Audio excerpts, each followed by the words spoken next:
Ndabasuje mwese mu izina rya Yesu Kristo w'i Nazareti. Uyu munsi wa none ndashaka kuganira namwe ku bijanye n'ubutumwa bw'Imana yashize ku mutima. Turara gukoresha Bibiliya kuko ari ryo jambo ry'Imana rigomba kudufasha muri ibi bihe turimo. Tugiye kuganira ijambo, ubutumwa tugiye kuganira ni hejuru Samuel wa kabiri ni ibice 9 umurongo wa 7. Samuel wa kabiri ibice 9 umurongo wa 7. Dusome mu izina rya Yesu Kristo. Nitumara gusoma turasenga tubone kuganira ijambo ry'uyu munsi wa none.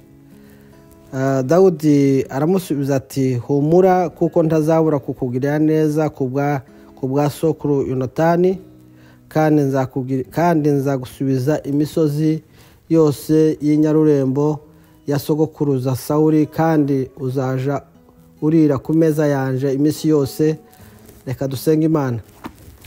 Mana yacu, turagushimiye, turaguhimbaje kugira neza kwawe n'imbabazi zawe. Watugiriye neza uyu munsi, twabyutse twese dushima izina ryawe. Uhimbazwe kuzuza dukorera bikomeye. Hari abakeneye kuzuka batariho, none twego twabyutse n'ubuntu bwawe. Tugiye kuvuga ijambo ryawe, aribwo butumwa bwiza duhaye, ariyo mission dufite, kugira ngo ubashe kugera ku muntu wese. Mana, udufashe, uduheze imbaraga, umwuka wawe azabane natwe, kubitasi imbaraga zose z'umujima zishobora kurwanya ivuga butumwa aryo munsi wa none, ahubwo ukingura imitima y'abashaka kwakira ijambo ryawe no kubaheza umwanya wo kubasha kuritegereza no kuryumva. Tubisabye tubyizeye ko bidukorera ni mu izina rya Yesu Kristo w'i Nazareti, amen. Bene data, mbanjije kubasuhuza mwese kuko natangiye mbivuga, ndabiyegereje uyu munsi wa none kugira tugane ijambo ry'Imana. Ubutumwa bwa none Imana yampaye ni ubutumwa bwiza, burashobora kubafasha ku mitima kuko naje bwamfashije cyane igihe narisomaga. Turaja kwiga umutwe w'ijambo wa none, ni ijambo rivuga ngo isaha y'Imana ku buzima bw'umuntu. Isaha y'Imana ku buzima bw'umuntu. Natekereje ko tuganiramwo ibintu nka bitatu kuko ni ibintu byiza cyane. Imana ikorera ku mwanya, ikora hageze, ikora ku isaha yayo kuko Bibiliya ivuga ngo izikora ku mwanya wayo. Iki gice natekereje ko tuganira ku makuru ya Mefibosheti. Ni umuntu wabaye mu buzima bugoye buruhije kandi yaravukiye ibwami. Umwami wa mbere wa Isirayeli, dusubiye inyuma bukeya, muramuze ko ari Sawuli. Yarimye yamaze imyaka 40 ari ku ngoma, ariko agera igihe Imana ntiyamwishimiye, kandi ibyo yakoraga byose yagiye akora mu buryo yari yarakunzwe n'abantu bakunze ko atorwa kuba mubaheza. Ariko Imana yashatse kuvugana n'ubwoko bw'Isirayeli, kuganira nabwo ibyo ishaka byose, ariko nabo ngo bashaka kubona umwami nk'abandi bose k'ibindi bihugu. Imana iza kubaheza Sawuli arimikwa umwami wa Isirayeli, ariko mu kwima kwiwe yarababaje cyane, akoresha ibintu bigoye. Ayo makuru siyo ngendamwe, ako nashatse kuvuga ngo isaha y'agaciro y'Imana ishaka kugura neza. Cyabuze isaha y'Imana ku buzima bwawe. Uyu mwanya urasanga turaza kureba ukuntu Mefibosheti yaje kugirwa neza. Igihe cyaraciyemwo, haba igihe kirekire, haba ubwami bwa Sawuli bwari buhari, bwariko buhiga Dawudi. Urabazi ko Dawudi yarakundana na Yonatani kandi yari umwana wa Sawuli, ariko Dawudi aje gukundana na Yonatani, abishuti yiwe magara, barakundana pe. Bibiliya ivuga ngo bagize urukundo rukomeye. Irahira rwandika ngo urukundo rwa Dawudi na Yonatani ni urukundo rukomeye nk'urupfu. Ubirebye neza, Yonatani kubera gukunda Dawudi cyane, na Dawudi gukunda Yonatani, ni ibintu bisa nkaho byinjiranyemo, barakundana, bigira intera ndende, bizana umusaruro uhagije. Dawudi yari umuririmbyi, Dawudi yari umucuranzi, Dawudi yari umwungeri, Dawudi yari afite impano nyinshi zari zimurimo. Imana yari yaramuhaye impano zitandukanye. Ugiye kureba muri iki gice, umwami Sawuli yakeneraga kuko azi wiwe, kuko yagiraga ikibazo c'indwara, akagwara igicura kikubita hasi. Ariko Dawudi kuko yari azi gucuranga, kuko yari umuririmbyi, Imana yari yahaye impano yo kuririmba, yaririmba, yacuranga, yafata ikidari ciwe yaririmba, Sawuli akaba muzima. Ico gihe agakunda Dawudi kubera kuko yamufashaga mu ntambara y'indwara yari afite. Dawudi ahora aje ibwami agakora ibyo ngibyo, Dawudi agakorera umwami ibyo yamusabye, ariko umwami ntiyakundaga Dawudi. yakundaga inyungu ziwe ngo zigerweho. Dawudi namuririmbira umwami akomeza ahembuke ayobora igihugu. Yonatani yareba ukuntu Dawudi ariko afasha ise Sawuli, nawe akamukundira icyo kuko ari umukozi w'Imana. Ni byiza kumenya agaciro k'umukozi w'Imana, ni byiza kumenya igihe cyo kugendererwa n'Imana. Ni igihe Imana igusura iciye mu bakozi b'Imana. Igihe cyarageze, reka tudatinze, Dawudi agera igihe ahunga Sawuli, kuko Sawuli yamuhize igihe kirekire. Dawudi agera igihe amuhunga. Dawudi amaze kumuhunga, intambara yabo ari ndende sinisubiramo. Muri azi neza yageze igihe yica Goliyati, kandi Goliyati yari yarabujije ubwoko bw'Isirayeli amahoro. Ariko umunsi Dawudi yaje akamutera ibuye mu ruhanga akikubita hasi, icubero cyagarutse muri Isirayeli. Hari indirimbo baririmbye bituma Sawuli yanga umwami Dawudi. Nubwo yari atari umwami, atangira kumwibonamwo kuko ari we uzamutsimbura. Dawudi abonye yuko yishe Goliyati w'i Gati, yumva yuko baririmbye indirimbo bamusingiza. Dawudi yishe inzovu, uwabo yari yishe ibihumbi. Icyo gihe yumva indirimbo abagore baririmbye.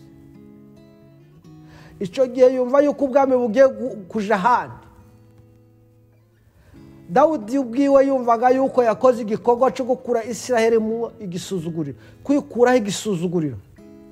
Iyo ukora umurimo w'Imana uzumenya kuko uri gukuraho umurimo w'Imana igisuzuguriro.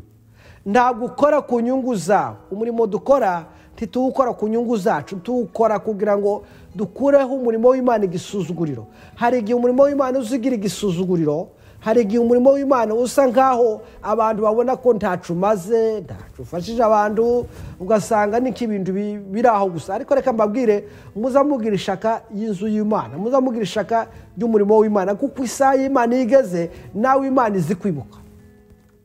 Ndakangurira abantu kugira ngo bamenye isaha y'Imana ku buzima bwabo igeze. Imana izi kugarurira ibyawe byanyazwe, ikaguheza n'ibirarane ndetse mugabo byatambutse imyaka myinshi mu butayu. Iki gice nasomye tudatinze mu magambo, Dawudi yageze igihe afata ingoma Sawuli avuyeho, amaze kugera ibwami, amaze kugera mu ngoro y'ibwami, umutima wiwe uramukangura, umubwira yuko agomba kwibuka nimba hariho uwasigaye kwa Sawuli, cyabuze urubyaro ruturuka kwa Sawuli rwoba rwarasigaye muri icyo gihe. Bibiliya irabivuga neza, aza kumenya amakuru yuko Mefibosheti yasigaye muri icyo gihugu. Aza kumutumira, Mefibosheti amugeze imbere. Niyo ntego naca tuvuga ngo isaha y'Imana igeze. Amugeze imbere amubwira ngo humura, nera twasomye, kuko ntazabura kukugirira neza, kuko ntazabura kugufasha. Humura. Iryo jambo humura riza ku muntu wikaze, ku muntu watakaje icyerekezo, ku muntu watakaje icyizere. Umwami Dawudi yakoresheje ijambo ryo kubwira Mefibosheti ngo humura, nuko yari azi ibyari byarabaye imbere y'aho ngaho aho bahuriye na Mefibosheti. Dawudi kubera yuko yari azi kuko hari ibyo ahari Mefibosheti azi, bituma mwegera aciye bugufi kugira ngo ye gucikana, ye gucika intege. Urumva gutumirwa ubwami, kandi muri ubwo bwami yari atumiwemo mbere yuko mwabyumvishije si bitindamwo, hariho ibintu bimwe bitagenda hagati ya sekuru na Dawudi. Nuko igihe kiragera amuhamagara ibwami, ahageze amubwira aya magambo twasomye. Aya magambo azanezeza bene data. Ijambo rya mbere, Dawudi yatekereje yuko mu gihe nk'iki agomba gusangiza Mefibosheti n'abana biwe nawe bakarira ku meza yiwe. Natekereje usomye Zaburi ya 23, icyo gice ukagera ku murongo wa 6, bavuga ngo Uwiteka ni umwungeri wanje sinzakena. Anjyamisha mu cyanya cy'ibyatsi yibisi, anjyana iruhande rw'amazi ndasuma. hepfo aravuga ngo ni ukuri kugirirwa neza n'imbabazi bizanomaho iminsi yanjye yose yo kubaho, naje nzaba mu nzu y'Uwiteka iminsi yose. Aha ni Dawudi wari kuramya Imana, asingiza Imana. Iki ni ikivugo cya Dawudi, Imana ihabwa icubahiro. Iku ni ugusingiza Imana. Dawudi arimo asingiza Imana yiwe, yibuka ibyo Imana yamukoreye, yibuka yuko Imana yakuye Sawuli ku ngoma ikayimushiraho. Aja kugaruka mu gikorwa cyo kugira neza, aja mu gikorwa cy'ubwiyunge, yiyunga na Mefibosheti. Abwira Mefibosheti amagambo akomeye cyane, aramubwira ngo nzagusubiza imisozi yose y'ururembo ya sogokuruza wawe Sawuli, nzayigusubiza. Imisozi y'ururembo yose nzayigusubiza. Uzasangira nanje ku meza yaje iminsi yose, tuzaza twicarana nawe. Tekereza umuntu usuzuguritse, amateka yiwe ni umuntu uremaye, ni ikimuga, yacitse intege, ntiyegerwa, yahawe akato, yigijwe kure. Ariko isaha y'Imana igeze, Mefibosheti akurwa iyo yarari, ashigwa mu ngoro z'ibwami. Ntiyarekeraho, asangira n'umwami, agira ibyo kurya by'ibwami. Imeza ya Mefibosheti irahinduka, indyo irahinduka, ingendo irahinduka, kandi yari kirema, yari kimuga, atabasha kugenda. Nshatse kuvuga muri iki gice hari abo Satani yamaze kurenganya igihe kirekire, bagatekereza kuko nta kihe bagitaba, nta butabazi bakibonye, nta butabazi bukiri hafi yabo. Ariko ndakubwira ngo we gucika intege, isaha y'Imana irageze. Imana igiye kukwibuka nkuko yibutse Mefibosheti. Imana igiye kukureba nawe, igiye kugushira ku meza yayo musangire nkuko yasangije Mefibosheti na Dawudi. Sigitangaza kuva ahantu wicaye none ugasangira n'umwami. Ntabwo ari ibintu bisa nk'ibitunguranye Imana kugukura ahantu wigunze ikakuzana ugasangira n'abakomeye, ugatangira kurya iby'ibwami, ukagarurirwa, ugasubizwa amarembo yawe, ugasubizwa imisozi yawe Satani yari yaranyaze. Imisozi yose y'ururembo yarayisubijwe kuko isaha y'Imana igeze. Reka nkubwire yuko uyu munsi cyatumye nsomera ijambo, nashatse kuvuga ngo ni isaha y'Imana. Iyo igeze Imana izi kwibuka, Imana izi guhamagara ikagushira mu mwanya wo kwicara ku masezerano yawe. Ufite isezerano wahawe n'Imana yawe, ufite isezerano Imana yakuvuzeho, ufite icyo Imana yakubwiye aho abandi batari. Ariko niki kiguca intege? Niki kigusubiza inyuma? Niki cyakunaniye? Kuko warozinze, kuko wabonye ko bidashoboka, nuko washizemo uruhare rwawe. Mefibosheti yaje gushiramo uruhare rwiwe, ntiyari kugera ibwami. Abantu kigoye abantu n'ukwigwanirira. Reka nkubwire mwene data, we kuza wigwanirira, hari ukurwanirira. We kuza wirwanirira, hari urwaniye intambara yawe y'amasezerano. Reka nkubwire ijambo rinkomeza cyane, ni ukubwira umuntu uri kunkurikirana, we gucika intege, ntacaguca intege, ntake gusubiza inyuma. Icyo Imana yakuvuzeho igikurikirana imyaka igihumbi. Icyo Imana yakuvuzeho ikigenzura inkubwe igihumbi. Jewe ubu nyine uri kuvugira ijambo, narisomye ndaritekereza, mbona ko rifasha abantu benshi cyane. Jewe ubwaje byamfashije ko hari igihe nacitse intege, hari igihe nasubiye inyuma, numva ko ahari Imana yandetse, Imana yandaye, Imana itari kwindeba. Ariko naje gusoma ijambo ry'Imana asanga kuko isaha y'Imana igeze baragushaka aho utuye. Ntugire ngo agace utuyemo Imana ntikaze. Nubwo wowe uri mu kazu ka kandi gatoya cyane, nubwo wowe uri muri quartier yindi itarimo na network, ariko Imana irahazi. Imana ntireba aho utuye, ireba ijambo rikutuyemo. Imana ntireba aho utuye, ireba ijambo rigutuyemo. Niryo rituma igukurura, ikakwigiza, ikagushira mu masezerano. We gucika indege, ufite icyifuzo wasengeye igihe kirekire. Mefibosheti yaseze imyaka myinshi ku ngoma ya sekuru Sawuli, ntiyasubijwe. Ariko ku ngoma ya Dawudi nibwo nawe yagezweho. Hari igihe iwanyu utasubijwe, igihe iwanyu bari bafite ubutunzi, hari igihe utakugezeho. Ariko kuko uri mu Mana, reka nkubwira ngo iki ni igihe nawe cyo gutabarwa. iki ni igihe nawe cyo kwibuka ugasangira n'abakomeye ukicara ku meza y'ibwami ukagarurirwa iriya misozi yose y'ururembo iriya wari waranyazwe.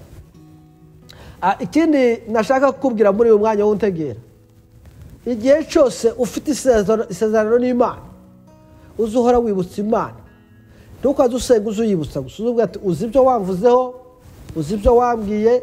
Nawe iyo usiye gusenga ubusa nkaho wasubiye inyuma, nkaho utizera, uza wibutsa Imana. Imana izikunda ko tuyibutsa. Bibiliya avuga ngo ugutwi kwayo ntikwapfuye winanirwe kumva, kandi urareba ukuboko kwa Yesu kugufi ngo ureke kukugeza aho uri, ifite ukuboko kugomba kugeraho umuntu wese ari. Bene data, reka nkubwire ngo Mefibosheti Imana yaramwibutse, amateka arahinduka, ingendo irahinduka, history zo zirahinduka kuko yagumye mu isezerano. Guma mu isezerano ryawe, we kuva mu isezerano ry'Imana nta mpamvu. Imana icyo yakuvuzeho izagisohoza. Nimba yarakuresezeranyije kuzaba umukire mu buryo bw'urwego ruhagije kugira ngo ukorere Imana mu butunzi bwawe, izabikora. Nimba yaragusezeranyije kuguheza abana, izabaguheza. Umunsi umwe yabwiye Ibrahimu ngo nzaguheza urubyaro. Byafashe igihe kirekire, ariko Abrahamu agakomera ku isezerano yuko ari Imana yabivuze. Iyo Imana yavuze, si abantu baba bavuze, birakomera, biratinda ariko bigakomera. Imana igera igihe imuheza urubyaro. Hari isezerano ufite ahari ko ubwawe uzahindirwa amateka, ukagera igihe uvuga ati narasenze, nariyirije, nagiye ku misozi, nagiye mu butayu, nakoze amafungo, sinariye sinanyoye, byarumvikanye. Ariko isaha y'Imana irageze kandi Imana igiye kugutabara. Icyo nagusaba uri kunkurikira mu nyigisho za none, ntabwo je ngo pushinga ngo cabuze ngo nguforce gukora ibi, ariko ari byo ngusaba n'ibintu bitatu.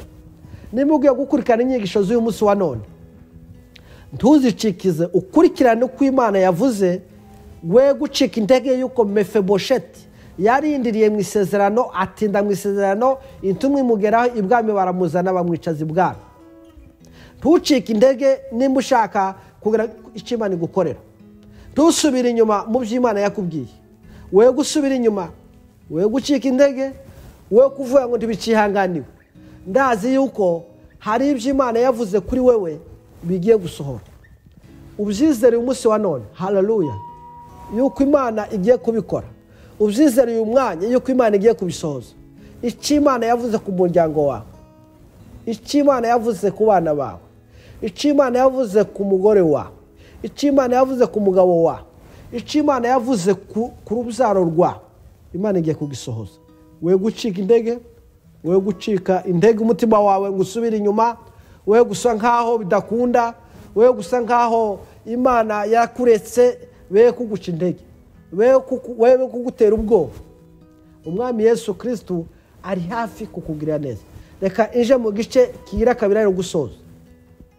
Mu buryo bw'ibyifuzo abantu baba bafite, jewe nari mfite testimony ntoya mu byo Imana yagiye inkorera. Byose sinabivuga, ariko ndatekereza nibutse nka bitatu Imana yankoreye bidatuma nabigira ubwiru, nabikubwira nawe ahari nawe wabugeze mu mwanya nari ngezemo. Hari igihe cyabaye numva yuko ibintu byanje byose byarangiye, byose birarangira pe. Numva ndanzira, numva ntasohokera, numva nka cyagiye Abisirayeli bari bageze kuri Shamu, imbere yaje hari inyanja, hirya hari imisozi, inyuma hari ingabo za Farawo. Ariko hari ikintu ushaka kubwira uwo munsi nakoze, umwuka w'Imana ukimbwiye. Nari ahantu ndi muzi umaze gusenga, ari ikintu kigora abantu cyane bijanye n'ubuzima bw'ibanze. Ubwo sinafite ibiryo nari kugaburira abana, ndatekereza ngo se ko ndabyo mfite, sinagiye gucuruza nda amafaranga afite, ariko nigira inama yo gusenga. Maze gusenga mpamagara abana baje, ndababwira nti umva icyo Imana yambwiye ni testimony ntoya ntanga, sinza mbiri bugufasha ko ndiza ko je yarafashe muri ico gihe. Iyo bimaze kugucikira bigashira, uzusunga Imana, hawo wahamagara abantu ndo banakwitaba. Maze gusenga mbwira abana banje ibyo kurya byacu byashize mu rugo twese, naciye muri ubwo buzima bwo kubura ibyo kurya.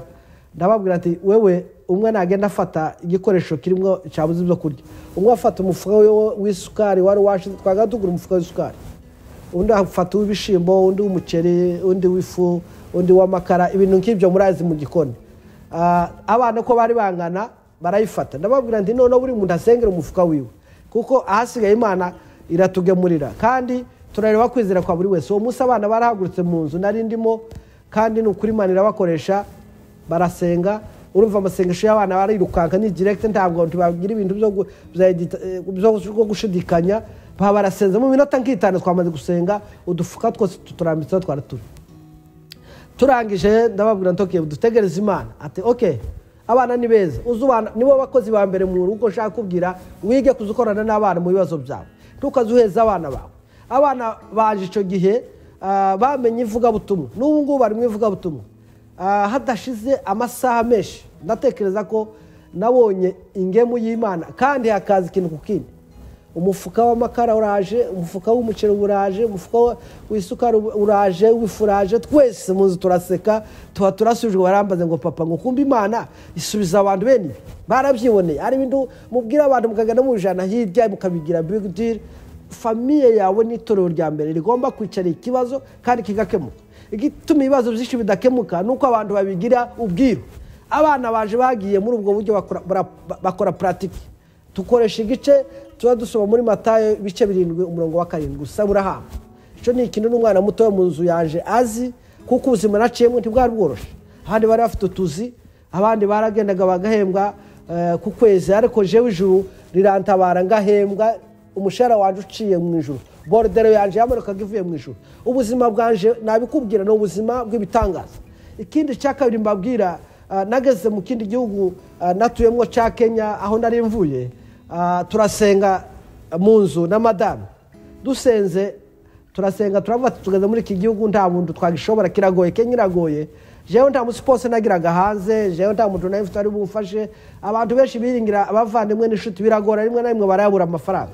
Ariko tusenze, ijwi ry'Imana riraza riravuga ngo nimba Imana waraduhamagaye kwinjira muri iki gihugu cya Kenya, uzatwishurira inzu yacu tuzabamwo, uzatugaburire muri iki gihugu, ntitugasabirize, ntitugagenda dukubita ku miryango. Twasenze isengesho uwo munsi wa mbere twinjiye muri Kenya. Mu rugo rwaje turasenga n'abana na madame.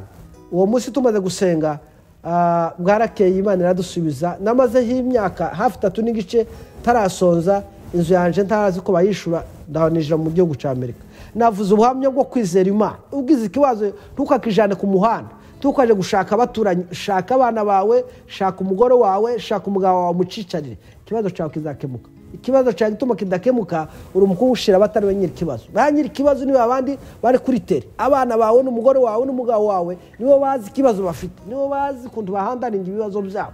Nagiye mbona izo testimony nyinshi cyane, uburyo ngize ikibazo runaka twicara mu twicara twese twasenga, ikibazo kigakemuka. N'ubu nivuga butumwa ndakunda Bibiri kuvuga ngo itorero rya mbere ni mu nzu yawe. Mu nzu yawe mutaricara ikibazo umenye kugisengera, kizaguma kibe ingutu, kibe kinini cyane. Ubwo n'ubuhamya mpagazeho iby'Imana yakoze mbireba, n'abana bakabibona, n'umudamu akabibona. Ntabwo nashatse njewe kwirata, nashatse kubabwira iby'Imana zinkorera nciye mu buryo bwo gusenga. Nashatse kuvuga ngo isaha y'Imana igeze izikongora ico ubukore. Bene data wankurikiranye kuri muri izi nyigisho za none, reka nkubwire ngo wowe gucika intege, Imana irabizi. Akantu kanyuma ngiye kuvuga soza, nigihe kandi nari mu masengesho, Imana imbwira yuko nzaja mu gihugu kimeze neza gikomeye, nzabana n'abantu ntazi ururimi rwabo. Sinari nzi kuko ari Amerika, ariko harageze nije muri iki gihugu cya Amerika. Ncijiyemo nasanze n'igihugu gikomeye, ni igihugu ciza, ni igihugu kirimo ubushobozi, ariko kiragoye mu buryo bw'ivugabutumwa. Sinshika indege yuko isaha izagera iki gihugu gihindurwe cyane n'ivugabutumwa, kuko tuko turabuvuga kandi tuzica Imana yamaze kutubwira. Tukigezemwo twarasenze, abantu benshi barakigeramo bakarangara, harimo ibirangaza byinshi cyane. Twarasenze dukora ikintu cyitwa amasengesho. Amasengesho twakoze mu rugo rwaje n'abana, kandi twarasenze, Imana iduheza amasezerano tuyahagazemo. N'ubu turazi ko n'ibindi bigikorwa, kandi ibikorwa bizafasha n'abandi. Ntiducika indege kubabwira iby'Imana yadukoreye, ntidufite ifunwe kuvuga iby'Imana yadukoresheje, ntituvuga byinshi nk'aho dushaka twebwe kumenyekana. Mu kindi gice cyo mu buryo bw'ubuhanuzi, Imana yagiye iduheza nk'isezerano. Twagiye tubona abantu Imana izana idukoresheje. Wasengera umuntu agahaguruka akaba umuzima, yari amaze imyaka 6 arwaye, abadayimoni baramushize akato, akazahabwa imiti ahabwa buri munsi. Ariko nabonye Imana ikora ibitangaza.